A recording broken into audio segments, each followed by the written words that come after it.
I think we all can agree that the food costs are way too high.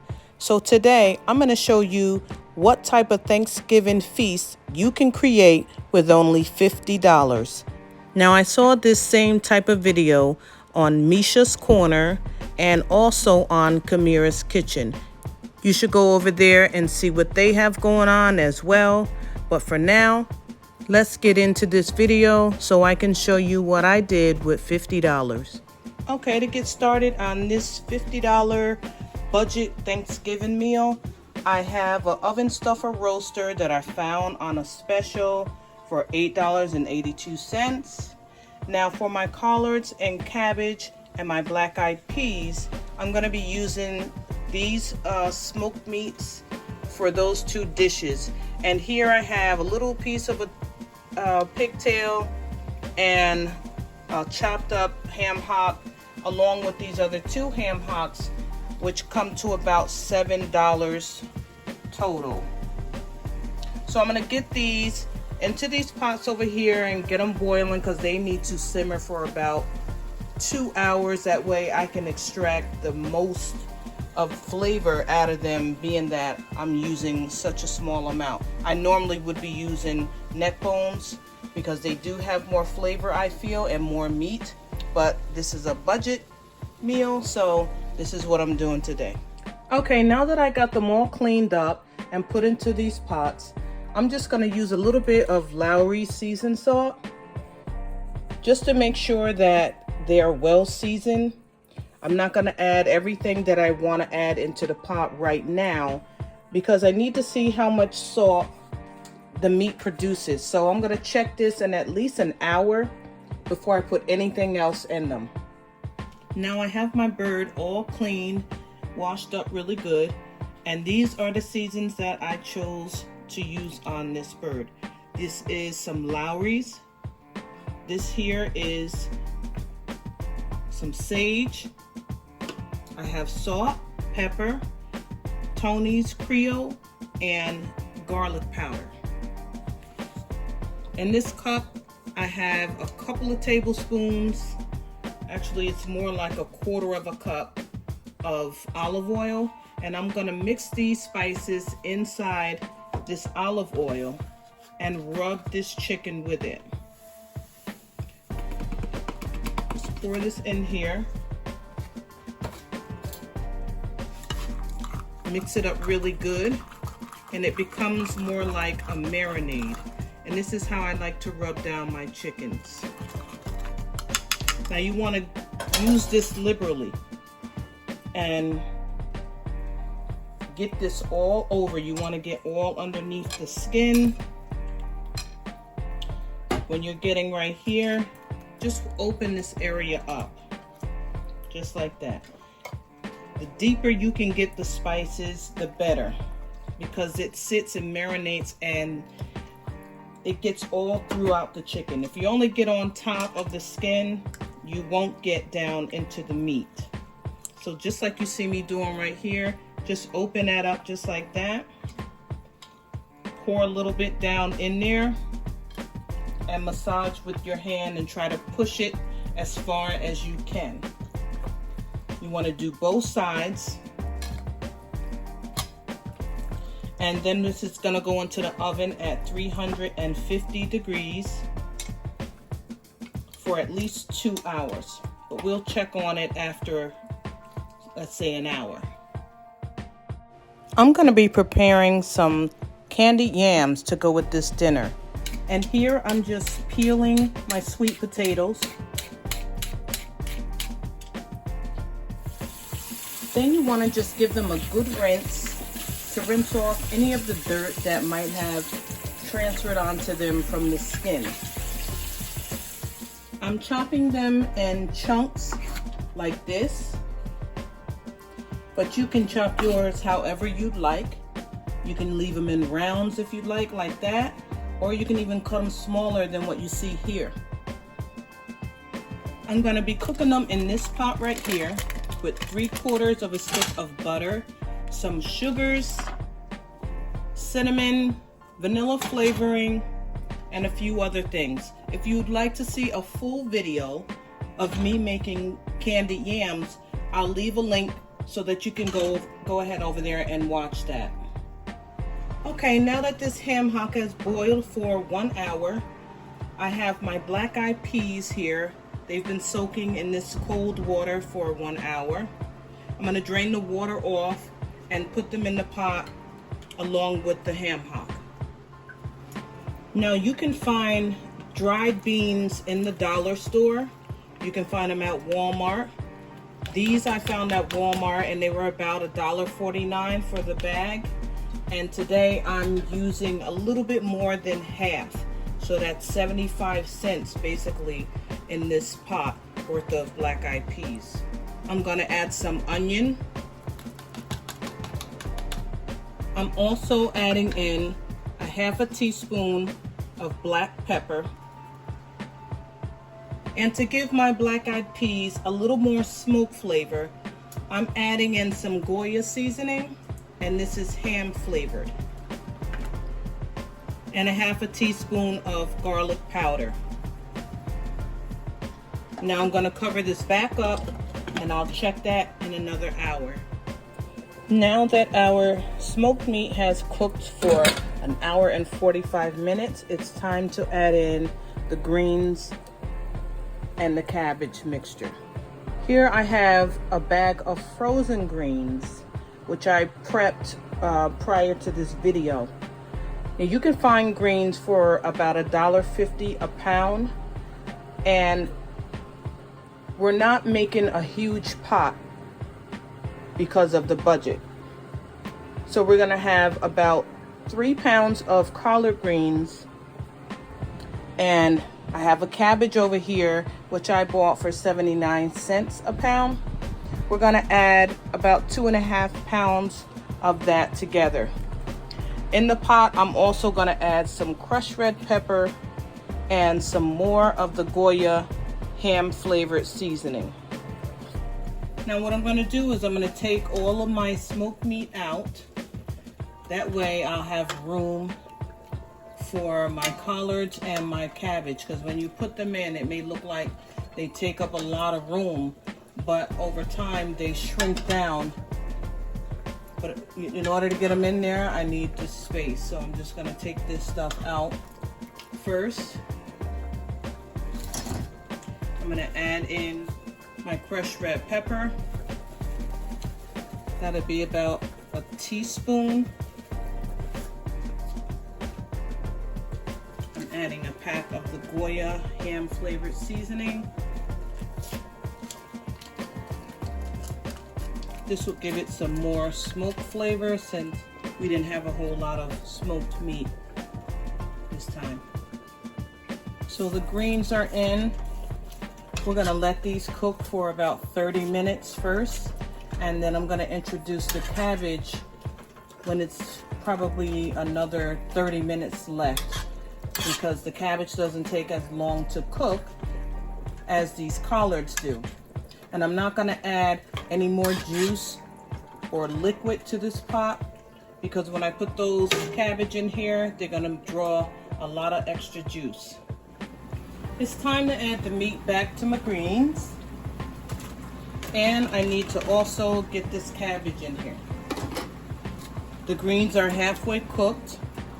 When I get this cabbage in there, this should be done in the next 30 minutes or so. Once you get your cabbage inside the pot, you want to just take your tongs or a spoon and blend it up really well. Try to get everything mixed up pretty good, and then you will cook this on a medium temperature. In this pan I have about a half a stick of butter, and I'm going to be adding some celery, onion, and pepper. Now this is going to be for my dressing, my cornbread dressing. So what I'm going to do is I'm going to saute this for about 5 to 7 minutes. I'm going to add some sage, garlic powder, Tony's Creole seasoning, some fresh thyme, and a half a teaspoon of rosemary. Now for this macaroni and cheese, I didn't have to go anywhere else other than my local grocery store because they had these macaronis on sale for $1.25. Canned milk you can find in big lots for $1 a can. Your grated cheddar cheese, I saw that in Aldi's for $2.50 for each bag. Even though it's that cheap, I'm only making a half of a box of macaroni and cheese because of the other dishes that I wanted to add to this. Now I do have 2 macaroni and cheese videos up that you can look at. This won't be like either one because this is the budget macaroni and cheese. I'm adding a little bit of salt. We need some black pepper. Don't get me wrong, this macaroni and cheese will be just as good as any other macaroni and cheese that I have made. A little bit of garlic powder. I'll be adding 1 egg.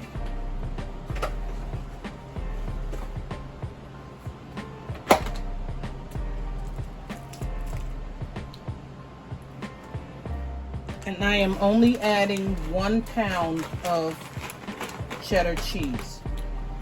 I'll be putting this in the oven at 400 degrees for about 25 minutes. Okay, here's my cornbread that I made earlier. I really just made it from the Quaker yellow cornmeal container.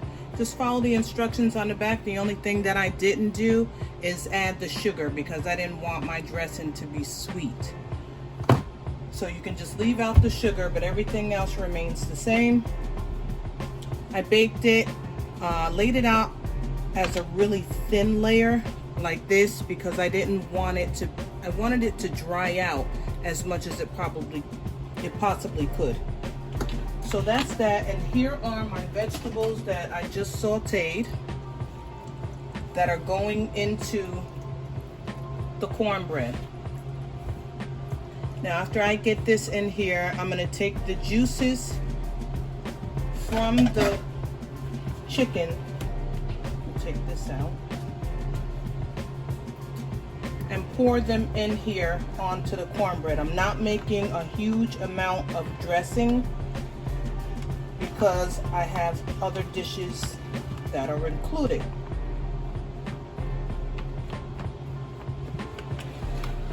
Okay, so here is the chicken. It's all done, it's juicy. Look at all the juices that it created. Now some of these juices are gonna go into this cornbread dressing. Now this juice has so much flavor to it from the chicken because as you saw earlier, I seasoned it very well. Therefore, I didn't need to add too much seasoning to this cornbread mixture. Okay, now that I got this all combined, I don't really like to stuff my chicken or my turkey, but I will lay it right in front of the opening. Just like this. No particular reason why I don't stuff it. It's just not how I was shown when I was learning to cook. Move that back a little bit. I'm going to put some around the sides and the back. Just like that. And spread this out kind of thin so that it can dry out just a tad. Like, you know how it gets that nice crust on the top? That's what I want to happen. So I'll put this in for another 20 to 25 minutes. Okay, I have 2 large sweet potatoes here, and I'm going to be adding in 1/3 of a stick of butter, and this is softened. You could also melt it. 1/3 of a cup of white sugar, 1/3 of a cup of light brown sugar, 1/3 of a cup of evaporated milk, 2 tablespoons of all-purpose flour, a tablespoon of vanilla extract, a 1/2 teaspoon of cinnamon, 1/4 teaspoon of nutmeg, a pinch of cloves, a 1/2 teaspoon of salt. Now I'll just blend this together, and I'm going to be using this pie crust. They have 2 rolls that come in a pack. If you get them from Walmart, they're $2 for the package of 2. So this is just going to cost $1 to use the 1. Now for our pound cake, what I'm going to do, instead of making a full-size pound cake, which would cost between $7 and $8, I'm going to make a loaf pan, which consists of half of the ingredients. So that would be between $3 and $4 to make this. Now if you don't have these ingredients already at home, you could just use a box cake that has a pound cake mix in it and do that yourself at home, and that should probably cost about the same thing, maybe even less, between $3 and $4. So I'm going to cream these 2 together until they're light and fluffy, and then I'm going to add 3 eggs. Okay, now that everything is blended up, I'm going to put this inside of this loaf pan and into the oven at 350 degrees. Now if you would like to see the whole video that shows a step-by-step process of my pound cake, I'll leave a link so that you can head on over to that video and you can watch that. Now for our last thing, I'm just going to be making a small pot of rice, and this is really to go with my black-eyed peas. I found about a pound of rice for under $2. What I'm making now is only going to be 1.5 cups of rice. So I'm adding in a teaspoon of salt and my 1.5 cups of rice. Now this you will cook for about 20 minutes. I'm just giving it a quick stir. I'll put a lid on it and then I'll just let it go for about 20 minutes. Everything turned out so delicious. I hope you guys enjoyed this video. It was a lot of work, but I wanted to share this with my subscribers with hopes that maybe someone would benefit from this video. Comment down below what you think of this video, and thanks for watching.